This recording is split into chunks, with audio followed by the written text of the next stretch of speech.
Ang tanong ko lamang po kasi, so, will you agree with me na may collusion po talaga? Yung mga dating opisyal na DPW simula sa taas hanggang sa baba, hanggang sa mga district engineer, project engineer, nakikipagsabuatan sa mga kontraktor para kumita. Ito yung sinasabi ko, Mr. Chair, na marami tayong ahensya na dapat, kung ginawa ng trabaho lang ng GPBB, ginawa ng DPWH ang trabaho nila, may iwasan po ito kaagad eh. May dapat din na po pinapalusot. Tama po ba? Dapat doon pa lamang po ay napigilan na. Tama po, Mr. Chairman. Senator Marcoleta. Thank you, Mr. Chair. In the agenda, I can see that Yusek Maria Catalina Cabral was invited, but I don't see her in this room, Mr. Chair. Why? May we hear from Secretary Vince Dizon? Mr. President, Mr. Chairman, good morning po sa members ng Blue Ribbon Committee, honorable members of the committee. I think for former Undersecretary Cabral, I just want to inform the body that I officially accepted the courtesy resignation of Undersecretary Cabral 2 nights ago. And I believe, Mr. Chairman, that I think she wrote a letter. No, she informed me by message late last night that she had written the committee to inform her of that, to inform the committee of her of the acceptance of her courtesy resignation, and thus I think requested not to attend. But of course, even if she is now just a private citizen and no longer part of the DPWH, I'm sure if the committee will require her to attend, she still must attend. But now no longer as a official of the DPWH, but as a private citizen. Thank you, Secretary Dizon, for the information. Mr. Chair, I don't think her resignation will shield her from her responsibility. There are personal questions that we need to ask her. I still recall in your last privilege speech, her text message to Senator Soto is very damning. I mean, it is something that we need to properly process. It is something that is probably within the heart of the system of DPWH. So kahit na mag-resign po siya, it will not matter to us. There are personal questions that we need to ask. Salamat po. And the chair agrees. So if there is an motion to issue a subpoena and or subpoena duces tecum, then we'll put it into a vote. Yes, Mr. Chair, I move that former Yusek Cabral be still invited to appear before this committee. Invited or issue a subpoena? Or issue a subpoena. Better, Mr. Chair. Any objection? I second the motion. Properly seconded. So ordered. Mr. Chairman, if I may po, just to... Yes, please, Secretary. Consistent with this po, we have also made public that while former Undersecretary Cabral is no longer with the DPWH, we have been very clear in the new leadership of the DPWH that this does not in any way stop us from continuing our internal investigations on finding out who should be liable for the clear crimes that have been committed against our people. So we will continue that investigation regardless of whether she or any others will no longer be part of the DPWH. Thank you very much, Mr. Chairman. Thank you. Some administrative announcements. Secretary Dizon and the AMLC representatives present here asked the chair to be excused by noon time. So if there are questions that will be addressed to them, kindly ask the questions before 12 noon. Thank you very much. So Senator Pangilinan is recognized. Mr. President, I just conferred with the Vice Chairman. We are exchanging slots. He will go first and then I will follow. The truth is, they did not. What we see here is negligence, if not outright complicity, that allowed this flood control anomaly to thrive. Nobody lifted a finger. Nobody fulfilled their mandate. Nobody cared. As if corruption has already become the norm in this country. Or is it not? Is it? Is corruption normal in this country? This is what this hearing is all about, to come up with a law so this will never ever happen again. Let me start with the GPBB. Are you here? The Government Procurement Policy Board? Can you come forward, please? I have some questions for you. Yes, please kindly come forward and take your seats. Na-administer na sila.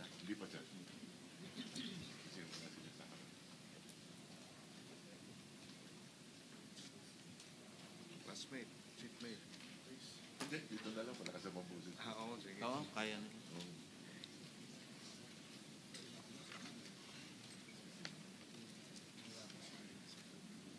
And also, do we have the representative from the Bureau of Internal Revenue here? Committee Secretary? Yes, Mr. Chair. Thank you. Sige, pakiano yan sa GP po. Sige, go ahead. Administer. Kindly stand and raise your right hand. I already have. Okay, thank you. All right, thank you. Please proceed. Can you identify yourself, please? Resource person. Good morning, Mr. Chair, honorable members of the committee. I'm Maria Ginesha Rivera Guillermo. I'm actually the officer in charge of the Government Procurement Technical Support Office. I'm as well as an appointed Deputy Director General, Your Honor. All right. Based on the data, Mr. Chair, from the Philippine Center for Investigative Journalism, among the top 15 contractors that have been named by the President, the following had a poor, unsatisfactory contractor's performance evaluation. Tama po ba? Nagbigay po kayo ng ilan?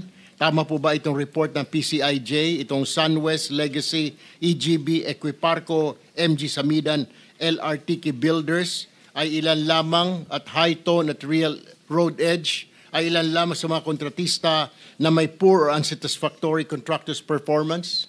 Mr. Chair?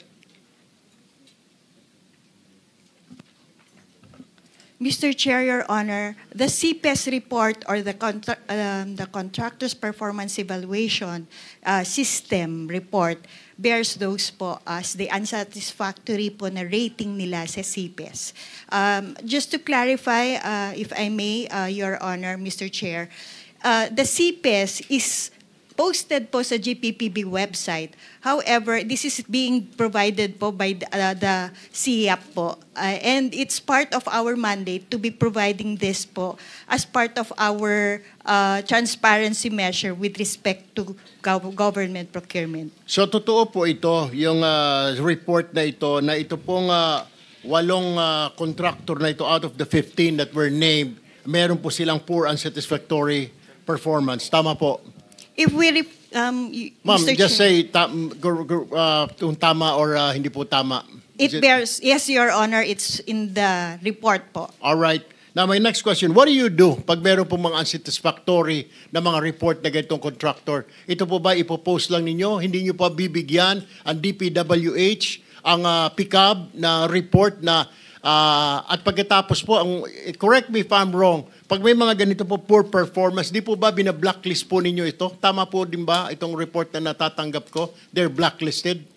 Mr. Chair, Your Honor, may I clarify po that the CPES report is prepared by the CIAP. Okay. And then the CIAP is actually having a lot of CIAP implementing offices, which of course they have to accredit. One of which is meron po ang DPWH na tinatawag po nilang CPES unit po, implementing unit. So they do this, the report is coming from them, it's being consolidated and given to the PDCB, the Philippine Domestic Construction Board. And then, binibigay po yun na copy sa amin, sa GPPB-TSO, as part po, kaya po pinopost din po namin yon. Ngayon po, when it comes now to the rating, we do not do the blacklisting because this is the part po yan ng procuring entity. Now, if I may explain further po, what's the purpose of the CPES rating insofar as the procurement law is concerned? Under RA 9184 po, before this is only being looked into, kapag ka-part po siya ng submission to support po yung single largest completed contract ng isang contractor. Meaning po, kapag magbibid po sila, yun po ay hinihingi as part po ng SLCC, yung sinusuportahan po niya. Pero, hindi po yun automatically na tinitingnan kasi kung halimbawang nag-submit din po yung ating bidder ng notice of yung acceptance, then our certificate of final acceptance, then that is only an alternate, an option po yung CPES. But under now sa ating procurement law, NGPA, 3 bagay na po na ginagamit na po yung CPES. Although even under RA 9184, it's already basis for blacklisting. But the blacklisting is at the end po yun ng procuring entity. So, that's a ground po for blacklisting under even RA 9184. Now, under RA 12009, it's now being considered as one of the ways to determine po yung eligibility, capacity po ng ating subcontractors. So, nire-require na po yun as part of the submission if there would be any subcontractors. Number 2 is the same pa rin po as supporting document din po siya ng single largest completed contract, pero hindi po siya yung automatically, option po siya. Kasi kung nakapag-provide naman po yung ating yung bidder for that project ng kanyang certificate of final acceptance, then they are able to no longer look into the CPES. Pero third, which is also very strengthened under RA 12009, is the requirement na yung CPES po could be the basis for blacklisting. But as I would emphasize, it's not GPPB Technical Support Office nor even our GPPB who's doing the blacklisting, Your Honor, Mr. Chair. So kayo nga ang nagba-blacklisting. No, Mr. Chair. Sino po ang nagba-blacklisting sa mga it's- kontraktor na ito na may poor unsatisfactory performance? It would Which be the agency? procuring entity. It would be the agency, Mr. Chair, Your Honor. You mean to say the DPWH, is that correct? Yes, Mr. Chair, Your Honor. All right. Thank you. Let me go to the Department of Public Works and Highways. Mr. Chairman, my question is, ano po nangyari dito, DPWH, Mr. Chair? Bakit hindi po natutunugan na blacklisted po ito, poor and satisfactory performance, o meron pong itong mga slippage kung tawagin? Bakit nakalusot lalo na po itong sila Diskaya? Napakadaming proyekto dito, napakadaming poor and unsatisfactory performance, Mr. Chair. Maraming salamat po, Mr. Chairman, sa napakaganda at importanteng tanong. Yan din po ang tanong natin nung tayo po ay pumasok sa DPWH nitong nakaraang 2 linggo. At to give you a straight answer, Mr. Chairman, tingin ko po, ito pong mga CPES na ito at iba pang mga safeguards at iba pang mga dapat gawin ng ahensya ay hindi po ginagawa nitong nakaraan. That is the simple answer. In fact, Mr. President, ang nakakagulat pa po dito, hindi lang po bad performance ang hindi na-monitor at hindi na-actionan. In fact, marami po tayong nakita na isiniwagat na rin po ni Senator Lacson, ng ating chairman, sa kanyang privilege speech. Marami pa po dito mga proyekto na hindi lang bad for performance, no performance at all. In fact, marami pong mga ghost project na on record, may mga papeles po tayo at ito nga po ang naging basehan natin sa mga kasong final natin ditong nakaraang linggo na kahit na ang term ng kontrata, for example, 250, 300 days, lumalabas po sa mga papeles, miraculously, natapos po kuno itong mga proyektong to at nabayaran po itong ibang mga contractor dito within months. Alright. Sign po ito nitong mga ibang nandito ngayon as completed. At nabayaran po itong mga kontratang ito. So clearly po, hindi po ginagamit itong CPES at kung ano-ano pang mga dapat ginagamit ng ahensya para i-monitor ng tama ang implementasyon ng mga proyekto. That is the straight answer po that I can give the Honorable Committee. At nakikita po natin ito hindi lamang sa mga kontrata sa Bulacan, kundi nakikita na rin po natin ito sa ibang kontrata sa iba pang lugar. Actually, Mr. Chair, sa Bulacan, sa 1st District, araw lang po ang binibilang eh. at nababayaran po ang contractor. And anyway, in the course of in your investigation, Mr. Chair, what are the ghost projects added to the list and substandard? Right now po, we have received more than 100 reports already in only 2 weeks of ghost or very substandard projects. And right now po, ang track po ng bagong team sa DPWH ay unang-una dahil nga po nabuo na ng ating Pangulo ang Independent Commission for Infrastructure. Kami po ngayon ay in very, very close coordination sa kanila. Bawat po project na nare-report, nagbubukas po kami ng case file dito. Ini-inspection po natin either personally or yung pong mga ibang kasama natin sa team. Ngayon po kasama na po ang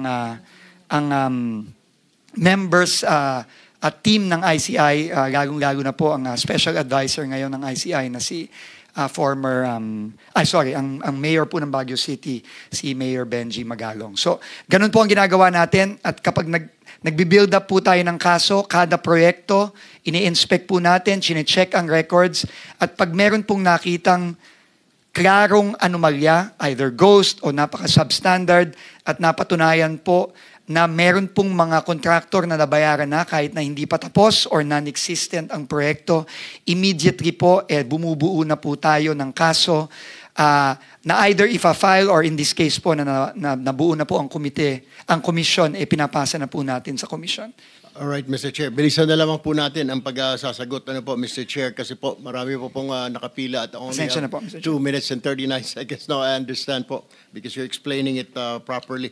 Ang tanong ko lamang po kasi, so, will you agree with me na may collusion po talaga? Yung mga dating opisyal na DPW simula sa taas hanggang sa baba, hanggang sa mga district engineer, project engineer, nakikipagsabuatan sa mga contractor para kumita? Absolutely agree, Mr. Chairman. Alright. Ito yung sinasabi ko, Mr. Chair, na marami tayong ahensya na dapat, kung ginawa ng trabaho lang ng GPBB, ginawa ng DPWH ang trabaho nila, may iwasan po ito kaagad eh. May mga stopgap measures eh. Kagaya po sa DPWH, nandyan po yung tinatawag na Bids and Awards Committee, nandyan po yung Technical Working Group, na pwedeng harangin po kaagad na, oops, may red flag pala yung project, dapat di na po pinapalusot. Tama po ba? Dapat doon pa lamang po napigilan na. Tama po, Mr. Chairman. Alright, let me go to the, nandito po